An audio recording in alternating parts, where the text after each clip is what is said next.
Ladies and gentlemen, here we are with another exciting episode of the Scouser and the Scot. So today we've got something a little special for you. We've got 2 out of the 3 from the Flatland Kings. Today we've got Liam and Sam. How the hell are you doing, guys? Are you keeping well? Very well. How are you, mate? Same old, mate. The joys of a COVID is just floating around, and everyone's trying to keep well and keep healthy and shit like that. Well, we normally have a number of questions for you guys. Are you guys ready to be questioned by the Scouser and the Scot? That is the first question. Ready to be grilled. I feel like I'm on a game show. We can make it a game show if you want to forfeit, mate, but it's more like going to be the Squid Games. Yeah, but to be fair, the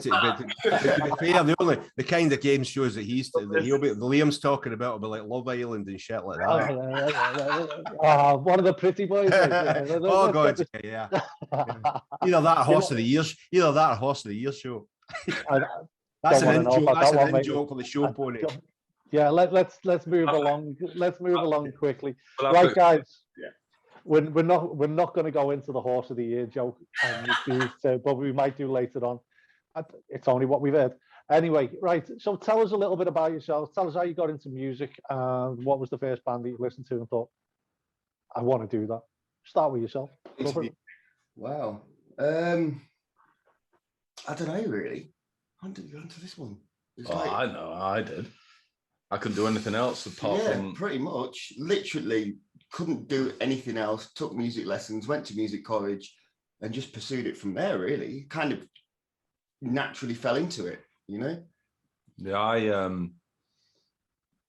I still remember playing on my mum's old records, old Carole King, Aretha Franklin, anything that had a sound coming out of it I was interested in from day dot. I started, my mum's friend had a guitar. I was 5 and she threw it at me and taught me the melody line to something. I think it was I can't remember what the bloody song is now, but it was things like Under the Boardwalk and things like that. And she said, oh, that lasted a month, he'll come back. I came back the next day and I already learnt it. So, and it progressed from there, and it sort of escalated massively. So, Bryan Adams is my real influence. Who got me into music. I think the first ever album I bought was Guns N' Roses. Oh, it's not E17. Steps. Even when you wear that coat. Stay now.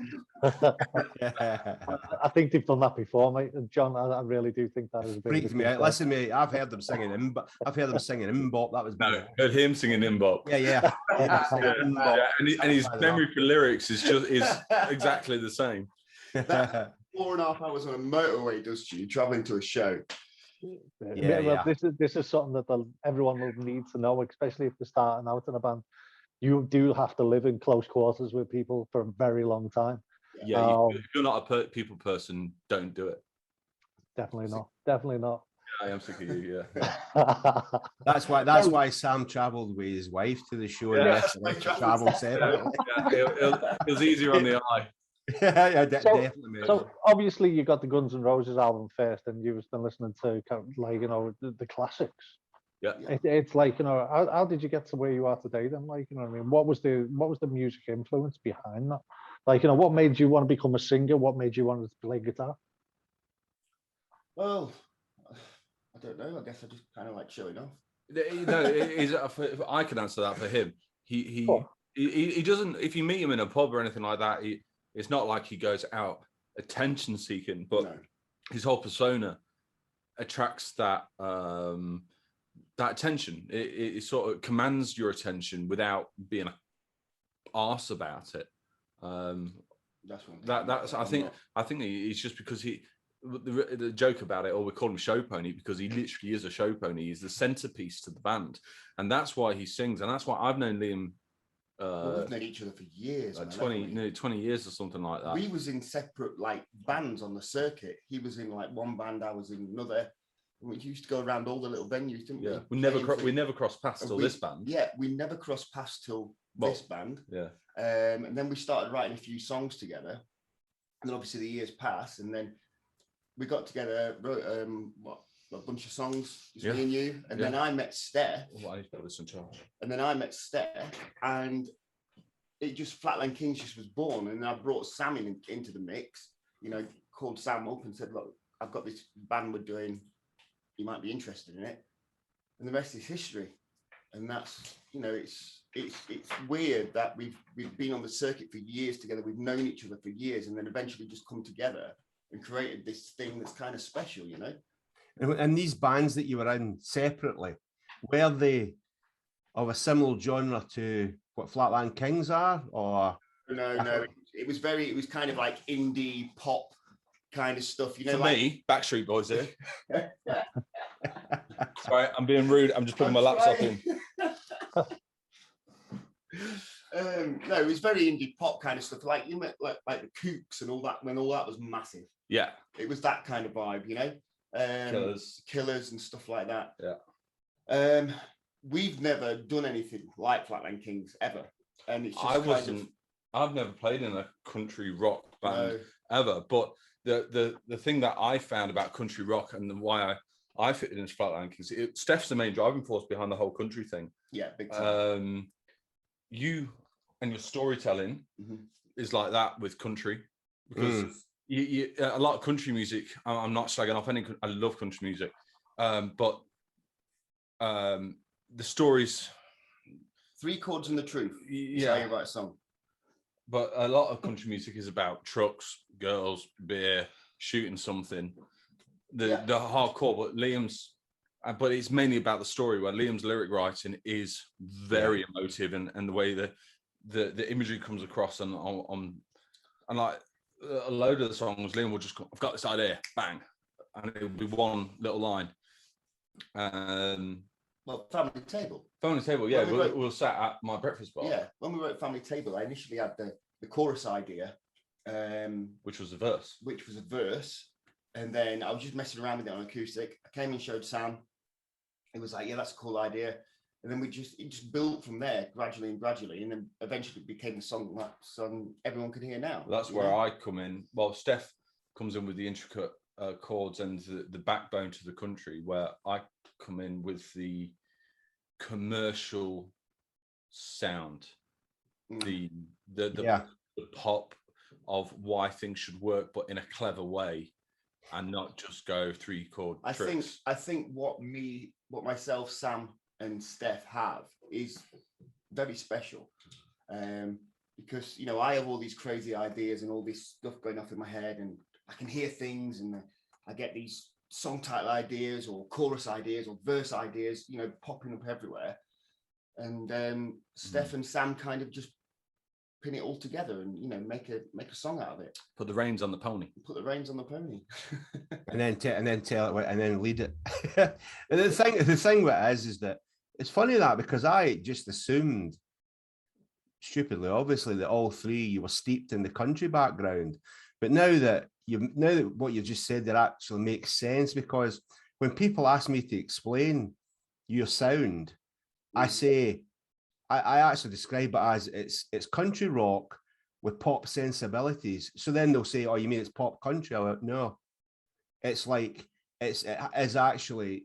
Well, we'll give you an example. Obviously, I saw you on Saturday night at the Patriot at the Desperado Festival, and you know you've got it when you're watching a band that's playing their own stuff, and you've got men and women of all ages there rocking out to it, and you've also got a bunch of really proper bikers doing exactly the same and singing straight back at you. Now, I don't think you can always do that with just country or just country rock. I think it is, you do have you've got the chorus thing and the melody, the pop melodies, I think.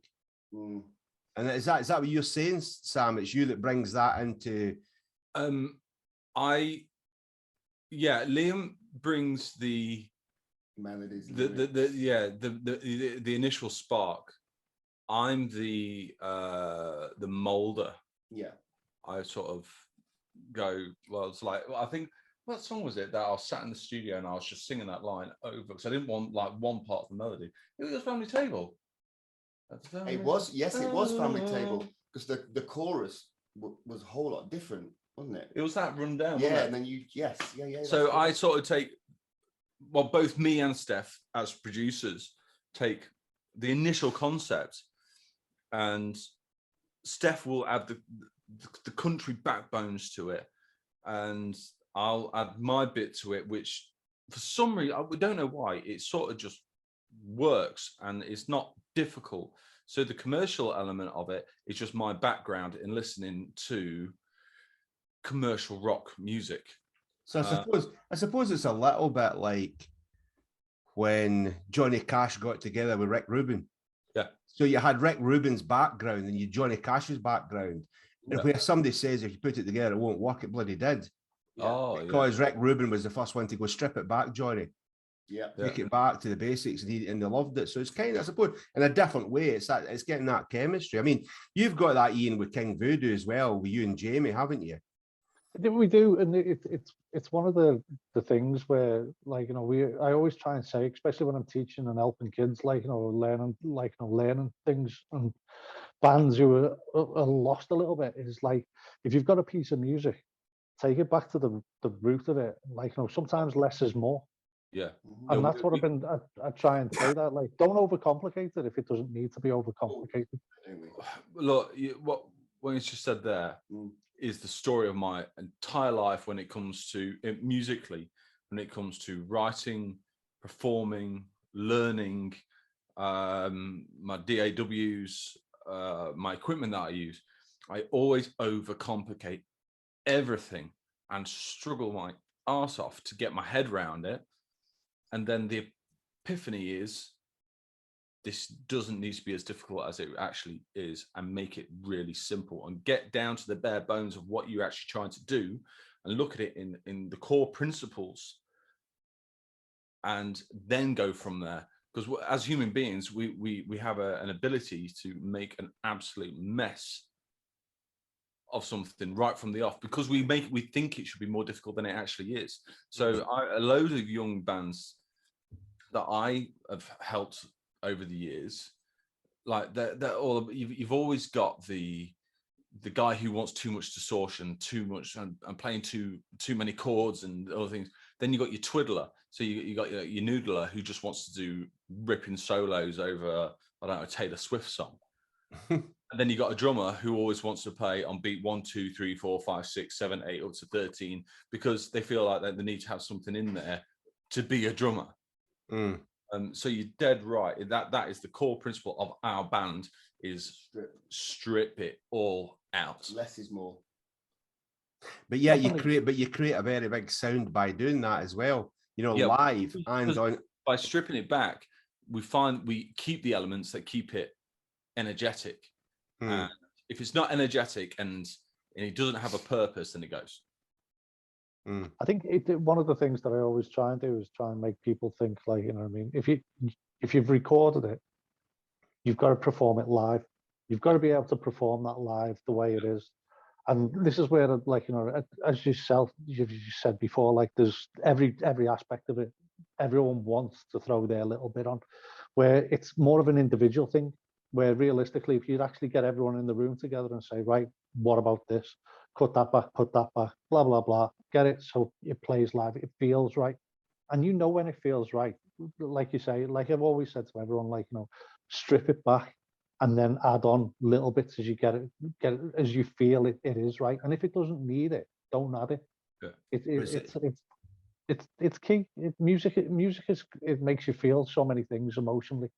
I remember once when I was in bands and we were like hard rock or heavy metal in the early 80s, and we recruited I can't remember, I think we recruited a guy as a guitarist to come in for one show, and he was a Prince fanatic, and we were a metal band, so it was a really bad mix, but he could play anything. You know, he was a brilliant guitarist, and we ended up having him in the band, and then he was the first one that ever took us, because we were like typical rock metal band, fucking full distortion, full volume at practices. You know, it had to be like that, it wasn't real. And then he showed us about writing songs with just acoustic guitars. And his attitude was, if it sounds good on acoustic, it's going to sound fucking mega by the time you do everything else. And that was like an epiphany for me. So I actually ended up leaving and went to a band which was much more in those days what would be called indie now. You know, it was different in them days. And I found that as a singer, the melodies that I was writing, I was coming up with for the voice was much better when I did it with acoustic guitars to write it than I would do screaming my guts out over a song. I mean, it's just one of these things. It's like, it's just a learning curve, isn't it? So let's talk about when you got together. Did you set out to be a country rock band, or is it just how it's come out? Me and Steph actually got together and set out to write songs for like films and other artists and other bands and create like a library of songs. Then we started writing, like we wrote Skeletons, we wrote In All Its Glory, and When We Were Young. They were the first three that we did before Sam came on the scene. And we was like, you know what? This is actually quite good. We want to keep it to ourselves. We don't want to give these songs away. So then we was like, let's just form something around it. And then Sam came on the scene, and the rest is history, really. We've just been building it up from there. I think it's one of the things, I'm just going to introduce this, and we'll come back to the musical side of things, but I think this is interesting because, and I want to tell the story because the first time ever I noticed Flatland Kings was before he ever released a song, and it was on social media, and it was basically this Flatland Kings appeared from nowhere. I quite was intrigued by how they put things out, so it was like a 10-second teaser. No music, no, that something's coming, something's happening. And it was funny because then I started looking for it. And then if I remember, I mean, correct me if I'm wrong here, but I seem to remember the first thing he ever brought out, was it a Chris Rea song at Christmas? Yeah. Yeah, was it Driving Home for Christmas? Yeah. Before you ever released anything else. And I was like, oh, I was kind of that way dreading what you were going to sound like because I had built up in my head you were going to be brilliant, but then I hadn't heard anything. And it was weird. And then you brought that out and I was like, that's cool. And then you brought out your first track, I think it was in January of 2020. And I was like playing it to everybody, fucking blowing everybody's tits off, going on about it, how good this song was. Because you sounded like one of my favourite bands in my head, which is Need to Breathe. And I remember saying to you guys once, I says, you sound a lot like, you remind me of Need to Breathe. And the funny thing was, Ian, none of them had ever heard Need to Breathe. Wow. They are now like a staple part of our music diet. Yeah. They really are. Every day I'm listening to Need to Breathe. Every day. Without and the early stuff, even you guys said that it does sound very, and it's weird that they've never heard it, but I had. There's certainly sensibilities, especially in the other early days, like the Rick Beato days when he used all some of the early records, definitely, because Rick's a rockhead, isn't he? So yeah, I think that's where the element comes from for me. The newest, but to go back to what hooked me with you, with the social media thing, what was it? Was that a planned thing? Not really, was it? What do you mean? The whole lead up to it? Yeah, the lead up, the foreplay. There was all this lead up, and it was very cleverly done. If I'd guessed, I would have said it had been done by a marketing company. It was that good. Oh, that's really? It was Steph, really, wasn't it? Pretty much. It was us. It was me and Steph, and we were just kind of like recording all these songs, but we didn't have nothing to put out yet. So we were just kind of getting them all ready, and then we released a Facebook page, and it was just a picture of me and Steph sat on the settee in the studio. Sam wasn't even involved at this point. Yeah. And we were just like, and we thought of the name. And then we just kind of like, coming soon, you know, keep your eyes open, because we knew that we had some good songs. Do you know what I mean? And then Sam came along and we just built it from there, really. So no, it wasn't planned. It was just me and Steph on our phones.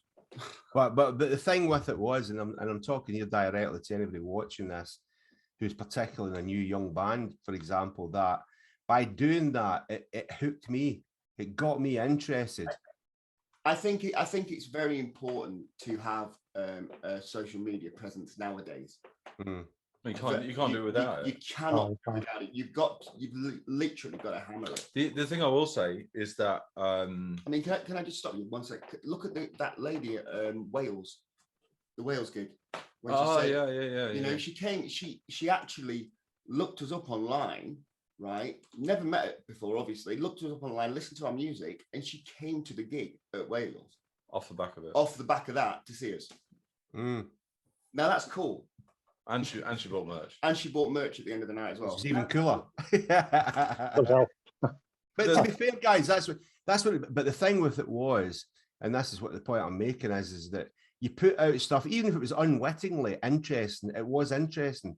It wasn't this is us. We're a fucking 3-piece country rock band, and we're based in Norfolk or whatever, Lincolnshire, and this is that. You didn't just come out and go, "This is us. Here's our first song," and that's what too many bands do. They forget that you need to stand out from the rest. It was all about creating that buzz for me. You're a lot about how things look. Oh yeah. Where I'm more of a strategical planner. Of like, I've had to, pardon the pun, I don't mean like this, but put the reins on it a little bit, because Liam, we'll write a song and he'll go, right, let's record it, let's put it out.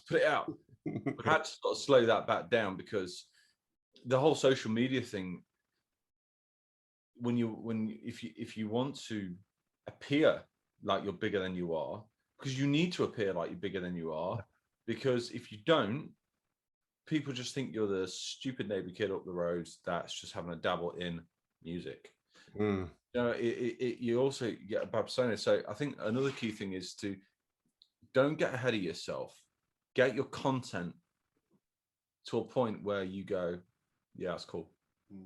And if there's any niggle in your head, then just sit back and just take your time, because too many people are in a rush to go, right, we've got this, we need to put it out, we need to go, we need to put this picture up, things like that. So do you think that's brought on though by the likes of Spotify, and the owner of Spotify, who recently came out and said, well, you should be releasing a song every other week or something like that. I think it was something daft like that. And it was every 4 weeks you should be releasing a new track. Yeah, but I do get that where he's coming from in principle, because the days of the albums have gone again. Yeah. They keep making a recurrence, especially on vinyl and things. I'm an album boy through and through. If I hear a band, I'm listening to from track 1 to 12, 13, 14, all the way through. But it's like now, you can go and dip into this, dip out of that, and there's no real genre where you're tied to it because of Spotify. So yes, I do get where he's coming from, that if you break it down into months, and there's 12 months in a year, and you release one track every month, then you got yourself an album. It's just the way it's marketed, and it's the way they exploit the song each time. But what I will say more than anything is that people don't realize that I've got friends on major labels, and when I'm chatting to them, they're 10 months ahead before that track even enters anybody's head. They've been planning. The PR team have been planning for that track on how they're going to do it to get the content ready. So it's when it hits the market, like John said, I think you guys just felt lucky with John seeing it and thinking this is cool. But like I said, you've got to make it look cool before it is cool, and that does take planning and that does take time. And people need to realize is that more than anything is that they just hear a load of songs, a load of chords and things like that. But the background work that goes in between it, you've got to be a musician, you've got to be an engineer, you've got to be a mixer, mastering engineer, you've got to be a PR guru, you've got to be a good marketing. Band manager, you've got to be a booking agent, a promoter, and everything like that. It's a real hard ass business to get your head around. I'm 33 and I still feel like I'm a newbie, and I've been doing this for 28 years. So any kids out there starting in a new band, put it really blunt, get your shit together first before you start shouting how great you are. Yeah, and I think the other thing I would say is to go back to the release something new every 4 weeks. I'm a great believer in if you don't release something just because you feel you have to. No. If you're not totally proud of it, and it's not worthy, it's not as good as your last one or whatever, don't fucking put it out. It's like I say about videos. Just because you've got a new song coming out, if you don't have the right money to be able to do a really good video, or the song doesn't lend itself to a really good video, don't put anything out, because if the video itself isn't as good as the song, then you're doing yourself a disservice, because you are the first and foremost musicians. It's the music that talks. The only difference I'll say to that, John, is at the minute in the current climate is that people haven't been able to with the pandemic. Oh yeah, yeah. So that's slightly changed the kilter of it all for everybody. But yeah, there's a great guy. What's his name? It's Greg Wells. You'll know who Greg Wells is, the producer. His son Hayden Wells, badass producer, young kid in LA. He makes his own music videos actually, but the type of music that he does, his homemade production skills for his videos, marries like that. So they work, yeah, that's right. Yeah, together. They work absolutely brilliant together. What did you show me on production? What was that Billie Eilish thing with her brother? Oh, fucking! I'm not being funny. Billie Eilish, she's got a team behind her, which, as I say, makes some of the best videos I've ever seen. Like, I'm a big horror fan and stuff like that. So when you start going through the dark stuff and twisted stuff, it's just like, it's pretty epic. Like, you know what I mean? I think it was something like a crown, something like that. I think it was. The video was phenomenal, and I was just like that. It's like, but what people don't realize is that costs money. Yeah, Serious money. And like, you know, if you're starting off, and this is what I'd like to ask about you guys as well, is how did you actually start off with like, you know, the funding for your music, recording an album and actually making a music video? Sold my soul to the devil. I've been a gearhead. I got my first Mac that was a refurbished ex-army iMac when I was 14, 15. But before that, I'd started on a tape deck. People do Roland BR8. Went into, can you remember Top of the Pops did a software, a recording software on a PC? I've still got it somewhere. Seriously. So what I'm trying to get to is the whole process of learning how to do it. The actual money was in the knowledge. Is the investment in time. And I made the mistake of going to university thinking I'd come out knowing more. I didn't. I actually learned more by not doing the things that I was supposed to be doing at university. So cost-wise, I built my own studio. I'm a mixing engineer, I'm a producer, and that's just out of a passion where all my mates go out and take drugs and, well, not all my mates, but some of them did, and drinking and partying every single night. I didn't. I bought a microphone or some better cables. Steph did exactly the same. Yeah. Over time. Yeah. You've been gigging out live since day dot, so all your money's just gone back into gear and so hats and jackets and things like that. You know it. Yeah. Wait, well, how does it look? I'm having a wardrobe on wheels with all my outfits. Mate, I'm feeling it, bro. Just remember, you're talking to a man that for years wanted to be a drummer, and then somebody pointed out the drummer was always at the back of the stage. So I thought, fuck that, I'm going to be singing then. And did. But it's like one of the things I would say about that, what we're talking about as well, is that just to explain, I was trying to work out, Ian, because I knew that Sam and Steph are both like mixers and engineers and all like that. I says, how does that work? These never fall out. Steph says, no, I do it first. He says, I get it perfect. I send it to Sam. Sam goes through it, tells me the bits that aren't perfect. I agree. He says, and we sort it from there. That's how he described it. And I thought, that's brilliant. I thought that was amazing. So have you guys got the same setup? No, similar. Originally, I used, because I couldn't afford Pro Tools, I went to Logic and learned my craft through Logic as a DAW, and then kept nipping back to Pro Tools. And now I'm all my compositional work, like Steph, because we write for libraries and stuff, is in Logic because it's just easier for that media platform. But all the other work I do is Pro Tools. So Steph, if we're doing a song, we'll have a demo and Steph will send it over. I write a shopping list of all the bits that I need re-recording. Steph will track it, bounce it over, and I'll start building the projects in Pro Tools like that. And then I'll add my elements that I need in, get it to a point. Editing is key.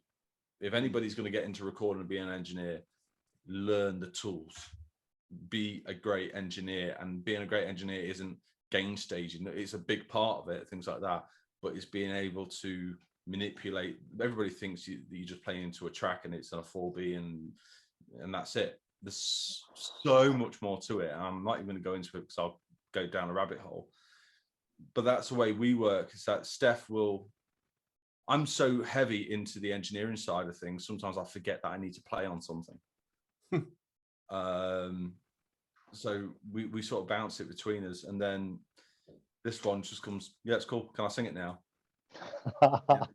And then I spend, in all fairness, then I spend 6 hours pummeling into the ground saying, you're singing that syllable wrong. In all fairness, I've just started learning more Yeah. of the recording side of things and what to do with Pro Tools and stuff like that. Yeah. Because I've never really given the light a day.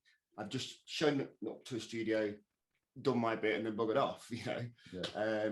But you get more interested because but having Sam and Steph around, I guess I'm really lucky because they know their shit. So I'm just kind of like watching them and going, what's that do then? What's that do? And what's that do? Aren't I? All the time. And I'm learning. No, but it also helps you as a vocalist. Yeah. So that's another thing I mentioned that everybody forgets, is that they think, oh, I'm a singer. Yeah, wicked. Yeah. Right. Well, what sort of singer are you? Are you a performing artist, or are you a recording artist, or are you both? Because somebody singing in a microphone on stage is completely different to somebody singing in a microphone in a studio. Mm-hmm. Because it's all given in a studio. I never liked singing in the studio because I felt it was kind of, I mean, you're talking here in the 80s, you know, you're talking here when it was the big, you know, the big. Well, you going to a gramophone? Yeah, near enough. I know it was all tape and everything like that. So you sit in it, and I always felt like, because I was in rock bands, metal bands, it just felt sterile. It felt like I was singing along quietly. I was singing along, and I never sounded on the song like I did live.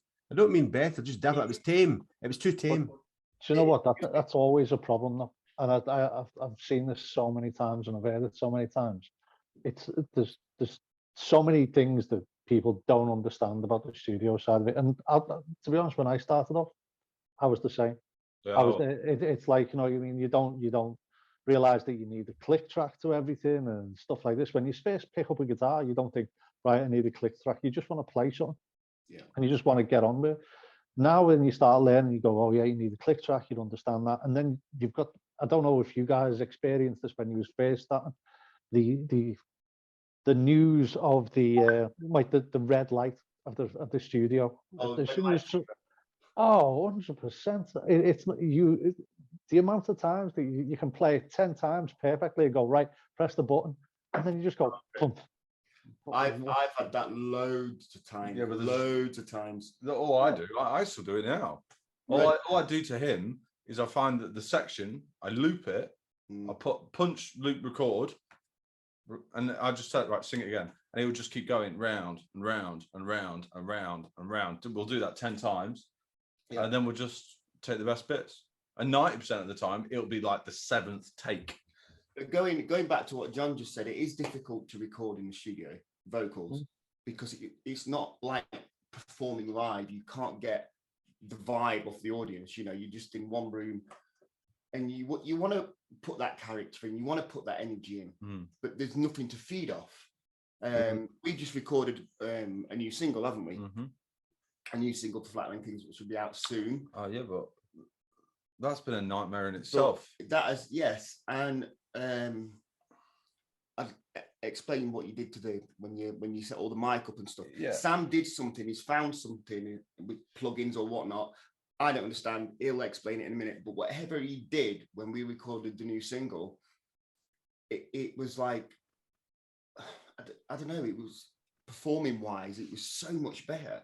Do you know what I mean? And I felt like I was at a live gig, and it came across in the recording. Yeah, I think as an engineer, if you can't make the artist feel like they are singing in front of Wembley Stadium in their headphones, then you're not going to get anything out of them.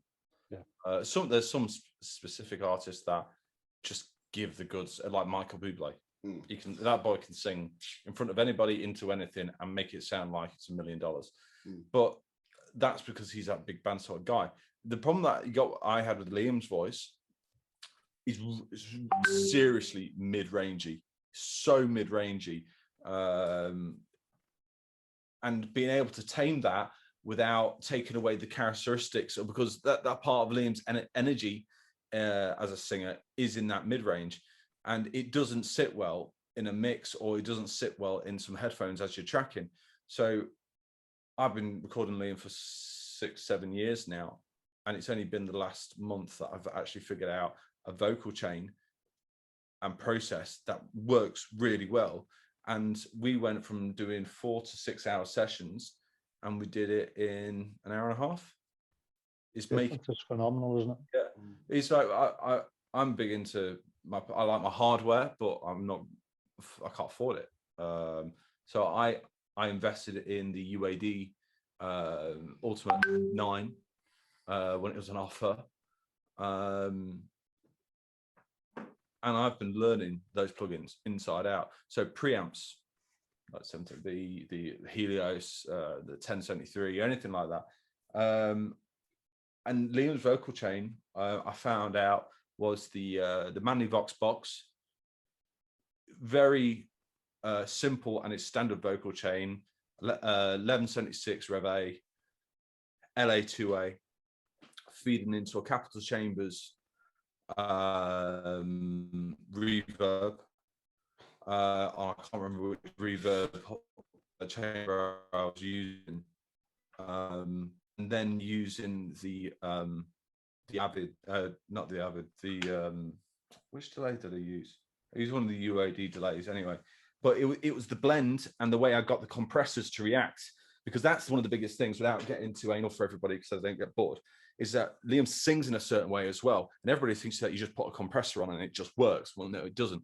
Your attack times and your release times are absolutely key, and you're not slamming it into the red.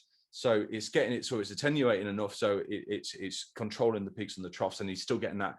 But by using the 1176 in a certain setting, I was able to get that aggression through to his headphones that really worked for him. And as soon as so from Liam's perspective here, was it just what you were hearing that in your ears that made it more realistic for you? So it was like you felt you were singing at a level and in a style like you would do on stage. It created the energy. Yeah, for sure. And that was literally down to the right preamp and the right compressor. Yeah, for sure. Because people go, oh, you shouldn't record with that plugin on and that plugin on. Oh, what crap? It's absolute crap. It sounds you know good. what? It's one of the things which, when people say that you shouldn't, that means they haven't tried it with or without. Why? And music is all about experiencing and stuff like that. Yeah. But what you're actually saying, though, and it sounds, this is one of the key things, definitely for a singer, is you just saved him 4 hours of straining his voice, and that effort on your vocal cords alone, it would save him. Like, it's like a resting. It's a whole rest day. Like, you know what I mean? So, which leads me nicely on to another question for you on this one, Liam, is what is it you'd actually do to warm up your vocal cords before you record? Or hang on. I'll show you this, right? Because Sam made me buy this app, right? And one second. And at first, I was like, oh man, I bought it, mate. It's amazing. Honestly, £9. £9. It's called what's it called? The Vocal Coach, by the woman who did the X Factor. I don't know if you can see that. Right. Okay. And it's got all these warm-ups and different exercises, and you just sing along to them. But it's the way they're structured work really, really well. And we both started doing it. We both did it. Before every gig. When we're going to the studio in the car on the way down to the studio, we're about half an hour, 45 minutes. We'll put it through the stereo in the car, and we're both there doing our warm-ups, and people giving us looks at the traffic lights. What's going on here? You got us two sat there going, Is that why you managed to do? Is that why you managed to do but quite well? Yes. So, how important do you feel it is? What? Say that again, Troy. How important do you think it is, and have you felt any benefit from it? Oh, it's 100% important, isn't it? Warming up. Oh, mate. Yeah, honestly. Yeah, it's like going on stage with the guitar strung the wrong way around. Yeah. And played like a bloody violin. It's the difference in his voice when he's warmed up and ready to go is the difference between somebody enjoying the music and somebody crying because it's that emotive. Because when he's tight, his whole energy drops. You can see, I can see it as a friend and as a spectator. I suppose it's a bit like in Formula One when they go round about and drive round about to heat up the tires. Yeah. So to get better traction. And if they don't do that, it's all. I mean, Ian and I interviewed Nathan James from Inglorious, and he went into that quite a bit. You know, with the range he's got, and he the way he explained it about vocals, about the vocal cords, and there's not a lot to them. You know, and it's you need to really protect it. And I mean, when I sang, like if I sang 2 nights in a row, but the third night I was fucked. You know, there was no way because I never understood any of that. Well, we didn't. We didn't. We've only really nailed it recently because we're obsessed with getting better. It's self-progression. Like all these young kids who might watch this, don't think that you've got to know everything straight away. You're always learning. But it's just a pursuit of not perfection as such. It's just the pursuit of just being better. And that I think and this whole vocal recording thing again is down to me and him drilling it and figuring out what shit doesn't work. Well, Flatland Kings is very vocal heavy. Yeah, it's you got the lead parts. Harmonies are important as well. Yeah, I was panicking because I said to the sound engineer on Saturday, you need to get this right because this is one band that if the vocal harmonies can't be heard and the balance isn't right, you're going to mess the whole thing up. No pressure, son, but you get it fixed, and he did. You know, but it literally is. Sorry, you did it out front. Yeah. Well, yeah, that's another story. But what we could hear, it was fine. You know what I mean? But yeah, right. I mean, that's one thing I would like to go into with you guys is. And again, this is again to be shared with people who may not know this. There's a difference between practicing, rehearsing, and the level you guys go to. I think you guys, I think the preparation work that you guys do, but it's a bit like Mike Gray. Mike Gray's the same. You know, the guitarist for Skin and all that, and Mike Gray and Shades of Grey now. It's that they go to that next level, which is you don't want it to be that was good. You want it to be, you try to get perfection every time, don't you? Yes. Yeah. Steph's the driving force. Well, no, I am an anal perfectionist. You are very much a perfectionist. Yeah, but in fact, I'd say all three of us are perfectionists in our own little way. Yeah, you just want to look good. Naturally, maybe. But no, I think we have to give the credit for us as a band, as the audio imagery of it, if we can put it like that, is Steph. He naturally, as a musician, he would hate it if I said this, but it's true. He is a virtuoso on the guitar. He's just. I'd say he's better at playing guitar than he's clicking his own fingers. Yeah, it's just a natural. Sure. It's a natural extension of him. So yeah, that level of practice for this band is driven by Steph. Like I will sit before these few gigs, I'll sat nearly every single night for an hour, 2 hours, not just practicing running through the songs and these are the chords, things like that. It's the way you play the chords. Well, I was coming around, wasn't we? We was doing all the vocal warm-ups, running the songs, drilling them, literally, absolutely drilling, literally just drilling them. Because when we get on stage, it needs to be like we're not even thinking about it. It's muscle memory. It needs to be like muscle memory. We can just get up there, put on a show. Thank you very much, and not even think about it. Do you know what I mean? I always feel that you can relax more once you feel confident with what you're doing and the people around you. And I think we've all been there. Like, you know what I mean? You've had someone in the band where you it takes away the bit of the edge where you're actually like you're reliant on someone and you're worried about something, and it takes away the performance, takes away the challenge. Like, you know, and you need to be relaxed on stage so that can feed to the audience. You get that buy back from the audience and you get that energy back from the audience.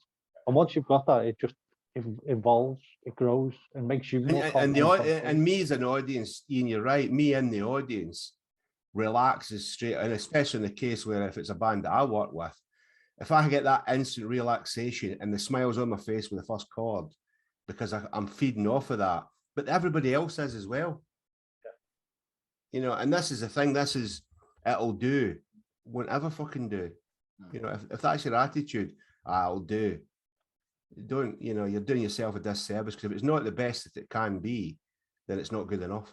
Yeah, don't get me wrong. The so some elements on that gig in Wales the other night, they weren't our best performances. I was just about to say something. It was a good gig. We really enjoyed it. Really the energy on stage was phenomenal. But then we came away and we was like, this could be better. Yeah, we've had a good gig, but what can now be better? Do you know what I mean? I totally understand that, because I was just going to say, Ian's exactly the same. I'm one of the most critical bastards ever to come off it. Like, you know what I mean? You're just playing King Voodoo gig, and you everyone's walking up, going, "That was fucking amazing," and I'm like, "Not friends already." Why did? Well, I'm like, going, why we didn't play that right? We didn't do that right. We need to get that right for the next show, making sure that this, and this, and you know what? These things happen. And when I changed the whole set list on the spot on stage, and changed the whole structure of the back end of 2 songs on the trot live, he's looking at Steph going, "What's he doing?" And Steph's like, "Just follow him." Again, but that's down to rehearsal of knowing what a flyaway singer can do, and to go, something's changed, react, and being able to rehearse. Me and Steph looked at each other, and we knew before we had to talk about it what we had to do together in that moment, split decision. But it didn't sound bad.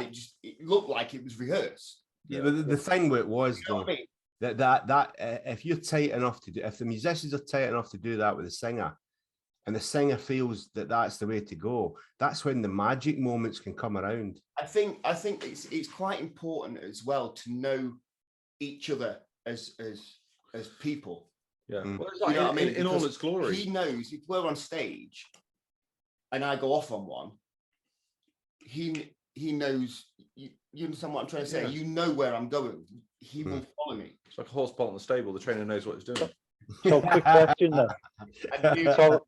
So quick question then. So obviously you've done this where you made this thing up on the fly. You changed everything around. Have you kept it for the next show? No. No.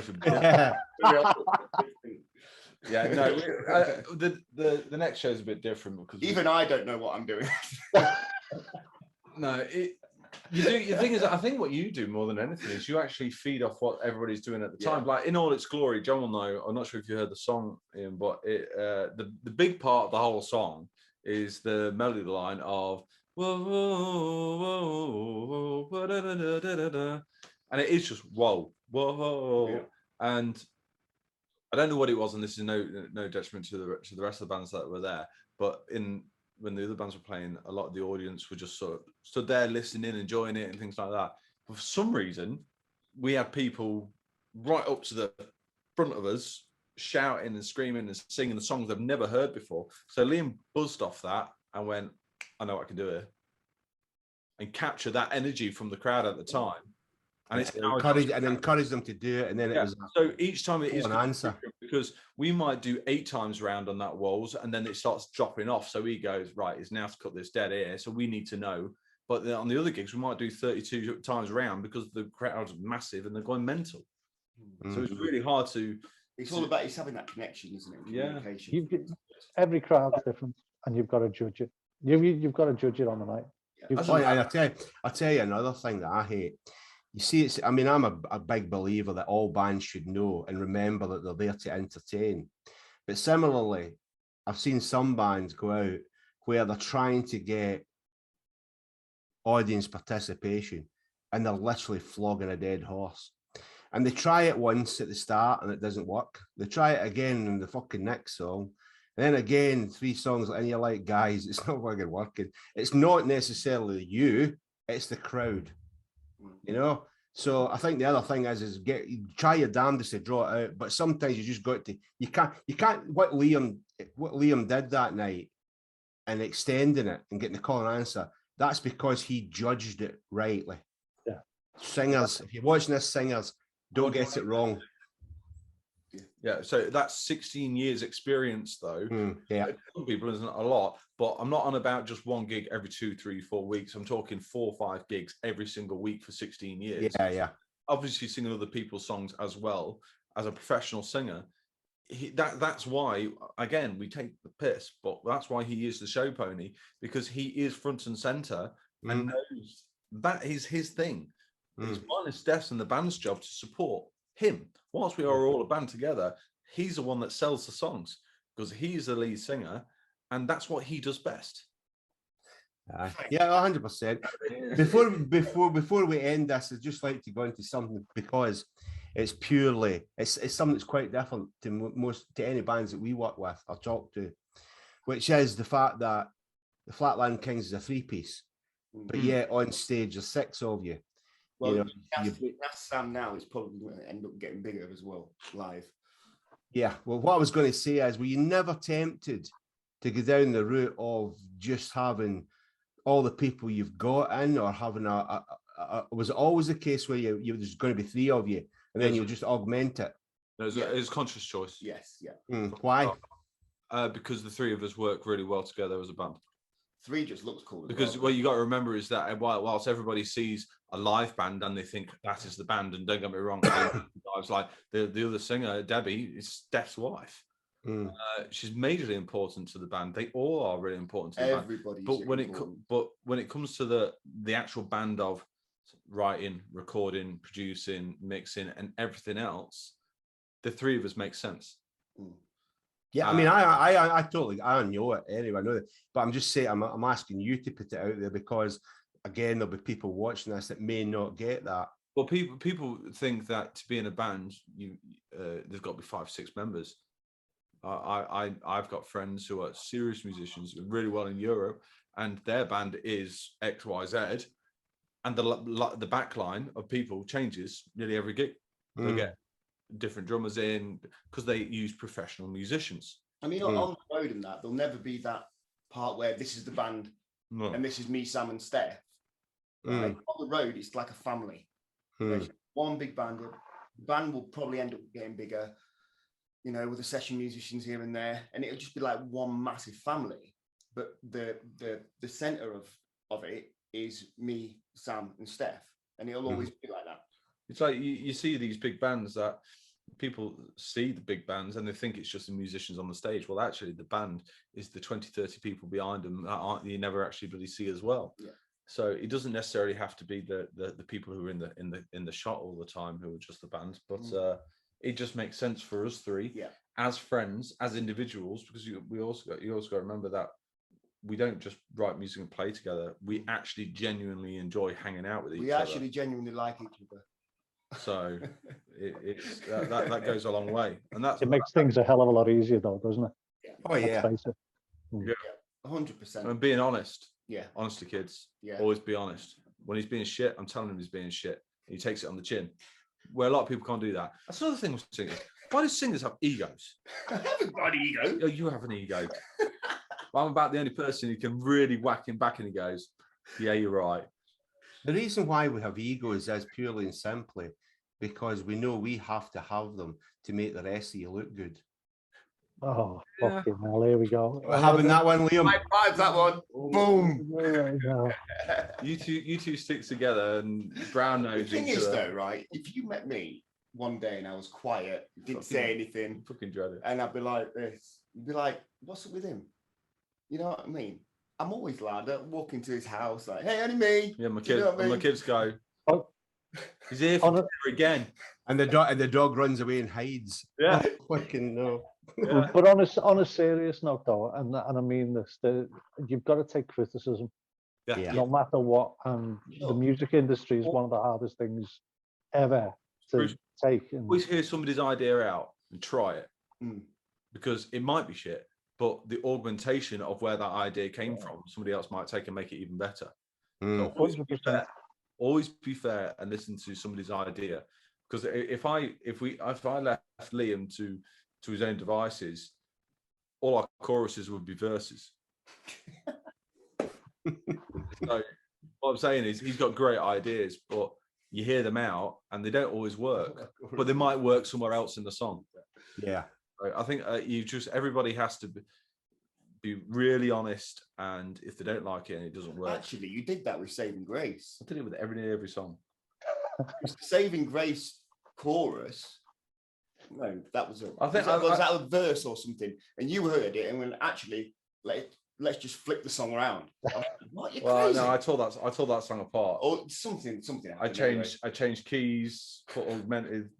This, ladies and gentlemen, boys and girls, this is the difference between somebody who has the wherewithal and the ability to be ultra patient and sit and strip things down, and somebody that's booming about like a fucking unbustable singer and the tech. But to be honest with you, that's the beauty of it. You know, if you've got somebody like you get different personalities, and actually probably Steph's somewhere in between the two, isn't he? Yeah, he's a mediator, definitely. Yeah, he's the middle one. So it works. It's getting that right. It works. Yeah, I'd actually say that Steph is the glue to the whole band. Yeah, I'd agree. He really is. He is. Yeah. So I've always got one last question, because I'm a pain in the arse and I'm a Scouser, so I'm entitled to it. I'll say, mate, but you know what I mean? Tough shit. Like that's what you get with me. Like, so give us your links. How do we get in touch with you guys? How do we get to see the Flatland Kings? Where do we go? It's all at Flatland Kings. And that's it. At Flatland Kings. Nice and simple.